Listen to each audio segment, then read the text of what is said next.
নমস্কার সকলকে, কেমন আছো তোমরা সবাই? স্বাগত জানাই আমার একটি নতুন ইউটিউব ভিডিওতে। চলো আজকে রান্না করতে করতে তোমাদের সাথে একটু গল্প করি। তোমাদের অনেকেরই জিজ্ঞাস্য, আমি যে রান্নার ভিডিওগুলো পোস্ট করি সেগুলো আমি করি কিনা। হ্যাঁ, সেগুলো আমিই করি, আর আমাকে সাহায্য করে আমার মা, এবং যখন বোন বাড়ি থাকে আমার বোনও সাহায্য করে। তবে বেশিরভাগ সময়টাই পুরোটা একা একাই করতে হয়। যেমন আজকেই মা বোন কেউই নেই, তাই আমি পুরোটা কিন্তু একাই করছি। ফোনটাকে একটা স্ট্যান্ডের সাথে বা ট্রাইপডের সাথে দাঁড় করিয়ে আমি আজকের ভিডিওটা করছি। রান্না করার জন্য আমাকে কিন্তু আমার মা একদমই জোর করে না। রান্নাটা আমি শখে করি। আমি এবং আমার বোন দুজনেরই ছোট থেকেই রান্না করার একটা ন্যাক আছে। ভালো লাগে বিভিন্ন রকম রেসিপি বাড়িতে ট্রাই করতে। শুধুমাত্র যে ইউনিক টাইপসের রেসিপি তাই নয়, নিত্যদিনের যে সমস্ত রান্না মায়েরা বাড়িতে করে সে সমস্ত রান্না শিখতেও আমার খুব ভালো লাগে। আমার সব রান্নাই আমার মায়ের কাছ থেকেই শেখা। তবে আমার মতন ফাঁকিবাজি করে কে রান্না করো আমাকে একটু কমেন্ট করে জানিও তো। এই যেমন আজকে আমি ডিমের অমলেট করে ডিমের ঝোল করব। তাই আমি একবারে কয়েকটি ডিম ফেটিয়ে নিয়ে তাওয়াতে পুরো একটি বড় অমলেট করে নিলাম।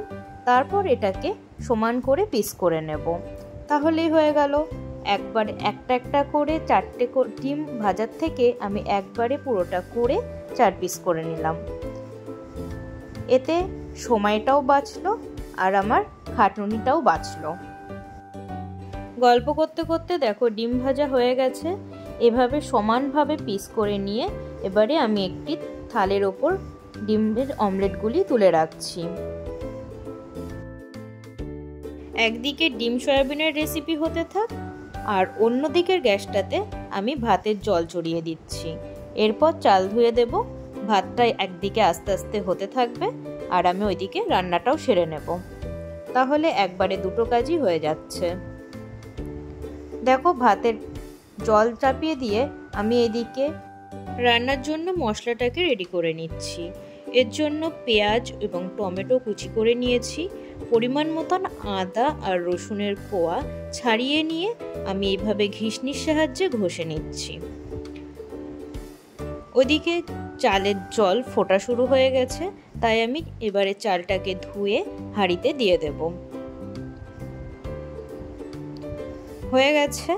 এবারে হাঁড়িটাকে ছোট গ্যাসে চাপিয়ে ওদিকে কড়াইটা বসিয়ে দিলাম বড় ওভেনটাতে। যেদিন অল্প মশলা হয় সেদিন আমি সাধারণত মিক্সার মেশিন ইউজ করি না। আমি এইভাবে আদা রসুনটাকে থেতো করে নিই। এতে কি হয়, এটা একেবারে মিক্সার বা শিলে বাটার মতন মিহি হয় না, একটু একটু গোটা গোটা থাকে। এটাও কিন্তু রান্নাতে দিলে পরে টেস্টটা আরও দ্বিগুণ হয়। তোমরাও এভাবে ট্রাই করে দেখতে পারো। আমার সমস্ত কিছু রেডি হয়ে গেছে। এবারে কড়াইতে তেল দিয়ে প্রথমে আলুগুলোকে ভেজে নেব।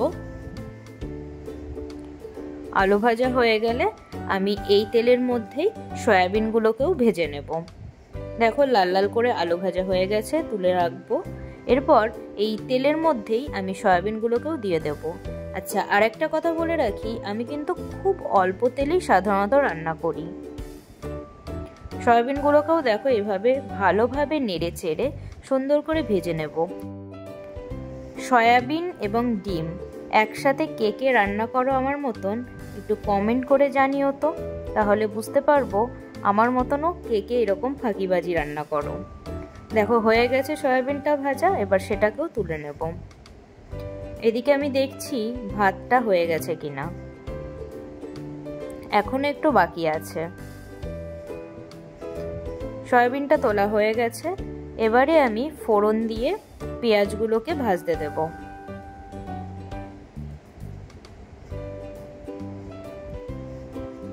আমি তেলের ওপরেই হালকা করে লবণ দিয়ে দিই। এতে কি হয়, তেলটা আর ছিটকায় না।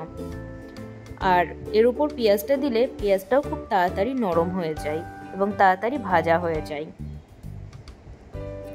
দেখো পেঁয়াজটা প্রায় ভাজা হয়ে গেছে। এরপরে আমি দিয়ে দেব কেটে রাখা টমেটো এবং লঙ্কা কুচি, আর দিয়ে দেব যে আদা আর রসুন কুচিয়ে মিহি করে রেখেছিলাম সেই জিনিসটা। এবার সব কিছু একসাথে নাড়ব। ভাত হয়ে গেছে, এবার ভাতের মাঠটাকে ঝরিয়ে নেব। ভাতের ফ্যানটাকে ফেলে না দিয়ে যদি বাড়িতে গাছ থাকে তাহলে সেই গাছের গোড়ায় যখন ফ্যানটা ঠান্ডা হয়ে যাবে ফ্যানের মধ্যে পরিমাণ মতন জল মিশিয়ে সেই জলটা যদি গাছের গোড়ায় দেওয়া হয় তবে গাছের বৃদ্ধি খুব ভালো হয় এবং গাছে ফুল এবং ফলও খুব ভালোভাবে আসে। মানে এটা একটি জৈব সারের কাজ করে। দেখো এদিকে আমার সয়াবিন ডিম কষানো হয়ে গেছে। এবারে আমি উপর দিয়ে জল দিয়ে দিচ্ছি। এর মধ্যে ফুট চলে আসলে তারপরে আমি ভেজে রাখা ডিমের অমলেটগুলো দিয়ে দেব। একে একে দিয়ে দিচ্ছি এবার ডিমের অমলেটগুলি। দেখো কত সহজেই আমি আমার রান্নাটা করে নিলাম। তোমরাও কে কে এইভাবে রান্না করো আমাকে জানিও। ভিডিওটি ভালো লাগলে অবশ্যই একটি লাইক করে দিও আর সাবস্ক্রাইব করে আমার পাশে থেকো। আজকের মতন তাহলে এইটুকুই থাক। আবার পরের দিন নতুন একটি ভিডিও নিয়ে তোমাদের সাথে চলে আসব। ততক্ষণ সকলে সুস্থ থেকো, ভালো থেকো, সাবধানে থেকো। সামনেই যেহেতু পুজোর জন্য নিজেকে আরো এনার্জেটিক করে তোলো। আজকের মতন টাটা।